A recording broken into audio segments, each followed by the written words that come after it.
Assalamualaikum warahmatullahi wabarakatuh. Kembali lagi dalam mata kuliah Geografi Kebencanaan. Sebelumnya kita telah mempelajari pada pertemuan keempat tentang kontribusi pertumbuhan dan perilaku penduduk terhadap sebuah bencana. Pada pertemuan ini kita akan membahas tentang bencana non-alam. Nah, mengacu pada Undang-Undang Nomor 24 Tahun 2007 dalam pasal 1 menyebutkan bahwa penyebab dari bencana terbagi menjadi 3 jenis. Apa aja? Yang pertama adalah bencana alam, yang kedua adalah bencana non-alam, dan yang ketiga adalah bencana sosial. Nah, pada pertemuan ini kita akan fokus kepada bencana non-alam. Apa itu bencana non-alam?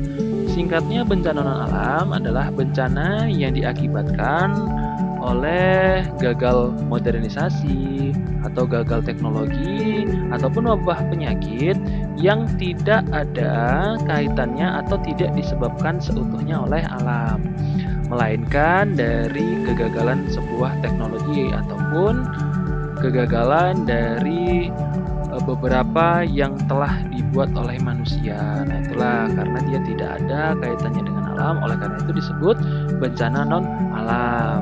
Nah, apa itu bencana? Bencana sendiri adalah suatu yang menyebabkan atau menimbulkan kesusahan, kerugian, ataupun penderitaan, kecelakaan, dan juga bahaya. Nah, jadi hal-hal yang menyebabkan kerusakan, kerugian, penderitaan, dan bahaya itu adalah sebuah bencana, termasuk di dalamnya non-alam.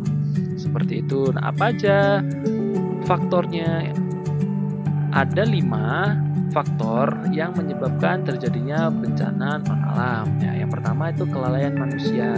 Jelas ketika sebuah teknologi tidak ada ketelitian dari manusia, maka hal-hal yang tidak diinginkan mungkin akan terjadi, karena sejatinya teknologi tidak akan bisa berdiri tanpa adanya campur tangan manusia. Yang kedua, kesalahan prosedur. Prosedur adalah sebuah panduan yang harus dilaksanakan agar semuanya sesuai dengan rules yang sudah ditetapkan.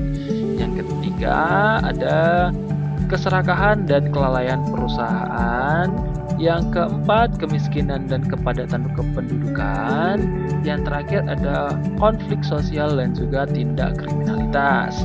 Dari kelima faktor ini jelas sekali bahwa tidak ada kaitannya dengan alam itu sendiri, seperti gunung berapi, tsunami, banjir, atau hujan, badai, angin puting beliung. Nah, itu adalah hal-hal yang terjadi secara alami. Sedangkan yang non-alam dia terjadi tidak secara alami, seperti yang sudah dijelaskan tadi. Seperti itu. Selanjutnya, apa saja contoh bencana non-alam? Ya, pertama tentu yang sudah kita bahas dari tadi, gagal teknologi. Artinya gimana? Gagal teknologi adalah sebuah peristiwa di mana sebuah teknologi itu gagal beroperasi seperti yang seharusnya. Ini banyak faktornya, bisa jadi human error ataupun kegagalan teknologi karena memang teknologinya belum matang atau ada kerusakan di bagian tertentu yang tidak teridentifikasi. Nah, yang kedua ada epidemi. Epidemi itu identik dengan sebuah wabah atau penyakit. Nah, seperti pada tahun 2019, maksudnya COVID-19. Nah, COVID-19 itu adalah sebuah virus yang pada mulanya adalah sebuah imbas dari sebuah kegagalan teknologi. Nah, yang ketiga ada kebakaran. Kemudian ada kecelakaan, kelima ada konflik bersenjata dan terorisme. Kebakaran karena musim terlalu ekstrim.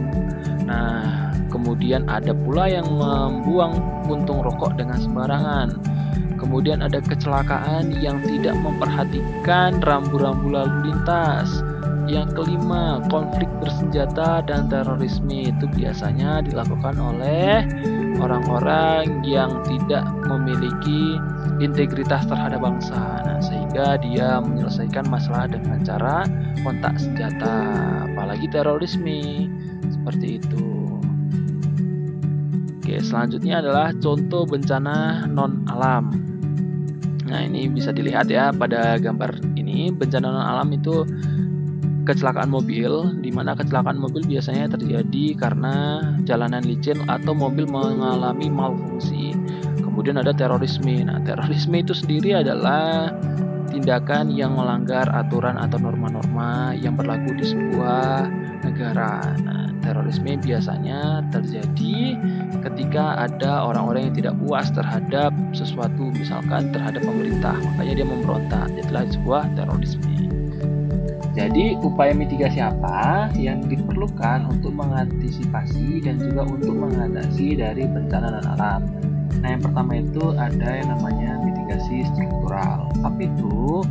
Mitigasi struktural adalah sebuah upaya dalam meminimalkan bencana dengan membangun berbagai sarana fisik menggunakan teknologi. Mitigasi jenis ini merupakan upaya untuk mengurangi kerentanan terhadap bencana dengan cara rekayasa teknis bangunan tahan dengan bencana. Contohnya seperti apa? Mungkin seperti tanggul yang dibuat untuk menghalau ketika adanya banjir.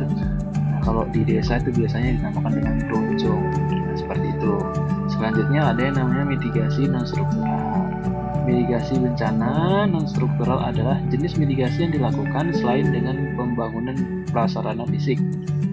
Bentuk mitigasi ini bisa dilakukan melalui pembentukan peraturan oleh pemerintah dan lain sebagainya. Upaya mitigasi bencana non-struktural biasanya dilakukan di daerah-daerah yang rawan bencana dan juga sekitarnya. Nah, coba kita lihat contoh dari mitigasi struktural. Mitigasi struktural yakni jembatan, di mana jembatan yang dibangun itu menggunakan beton sehingga ketika air pasang atau surut dia tidak mempengaruhi ketahanan si jembatannya. Kemudian ada mitigasi non struktural yakni upaya pemerintah dalam mengatasi berbagai bencana. Ini contohnya seperti kebakaran. Nah, datanglah petugas pembakaran dan itu sudah tertuang dalam peraturan pemerintah daerah dan juga pemerintah pusat tentang penanganan bencana. Oke, mungkin hanya itu yang bisa saya jelaskan pada pertemuan kelima ini. Kita akan bertemu lagi di pertemuan ke-6 untuk membahas materi tentang kebencanaan yang lainnya. Terima kasih. Wassalamualaikum warahmatullahi wabarakatuh.